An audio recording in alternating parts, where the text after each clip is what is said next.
Hi all, இன்றைக்கி நாம் சப்தம் அப்படின்னு ரீசெண்டாக தமிழில் ரிலீஸ் ஆன படத்தை பற்றி தான் பார்க்க போகிறோம். ஒரு ப்ரைவேட் காலேஜில் ஸ்டூடெண்ட்ஸ் அடுத்தடுத்து இறந்து போகிறாங்க.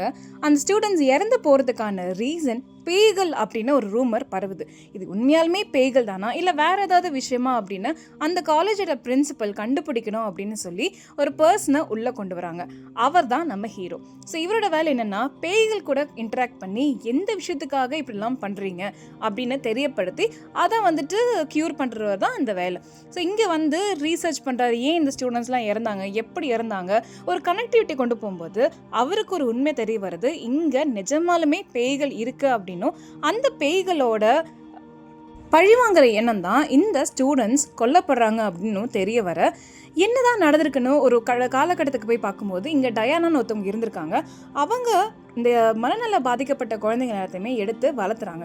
அந்த குழந்தைங்களை வளர்த்துறது மட்டும் இல்லாமல் இவங்களை எந்த விதமாக ட்ரீட் பண்ணால் இவங்க குணமாவாங்க அப்படிங்கிற ஒரு ரீசர்ச்சுக்கு இறங்க மியூசிக் அது ஒரு பெரிய விஷயமா அங்கே நடக்குது. ஸோ மியூசிக்கால் இந்த குழந்தைங்களோட மனநலம் மாறுது அப்படின்னு ஒரு புது விஷயத்தை கண்டுபிடிக்க ஆப்போசிட்டில் இருக்கிற இன்னொரு பார்ட்னர் மியூசிக்கால் அதை முடியாது, மேபி பிளாக் மேஜிக்கால் நம்ம பண்ணலாம் அப்படின்னு இவங்களுக்கு போட்டியாக பிளாக் மேஜிக்கை உள்ளே கொண்டு வராங்க.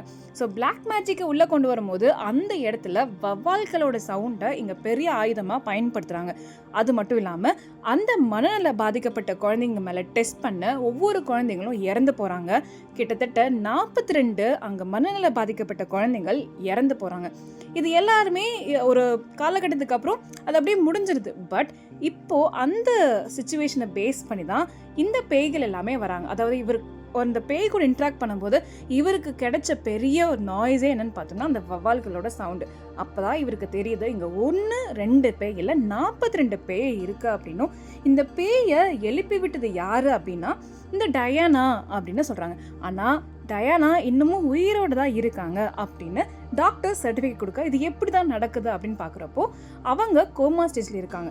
அதாவது கோமா ஸ்டேஜில் இருக்கிற பேஷண்ட்ஸ்க்கு ஜாஸ்தியாக அனஸ்தீஷியா கொடுத்தோம்னா அவங்களோட உடலை விட்டு அவங்க ஆன்மா வெளியே வரும். அந்த மாதிரி தான் இவங்களுக்கும் நடந்து அந்த 42 ஆன்மாக்களையும் எழுப்பி அந்த பர்சனை பழி வாங்கிறதுக்கு முடிவு பண்ணியிருக்காங்க. முடிவு பண்ணது மட்டும் இல்லாமல் பழியும் வாங்கிட்டாங்க. ஸோ இப்படி ஒரு படத்தை நம்ம வாழ்நாளில் பார்த்துருக்கவே முடியாது. கடைசியாக அந்த ஆன்மா திருப்பியும் அவங்களோட உடம்புக்குள்ளேயே என்ன உண்மை அப்படிங்கிறத மீடியாவுக்கும் பப்ளிக்கும் தெரியப்படுத்தி படத்தை முடிச்சிருக்காங்க. மறக்காமல் படத்தை பாருங்கள். அது மட்டும் இல்லாமல் சேனலையும் சப்ஸ்கிரைப் பண்ணுங்கள். உங்களோட சப்போர்ட் எனக்கு ரொம்ப பெரிய மோட்டிவேஷனாக இருக்கும். இது மாதிரி வேறு ஏதாவது படத்தை ரிவ்யூ பண்ணனாலும் கமெண்ட்டில் சொல்லுங்கள்.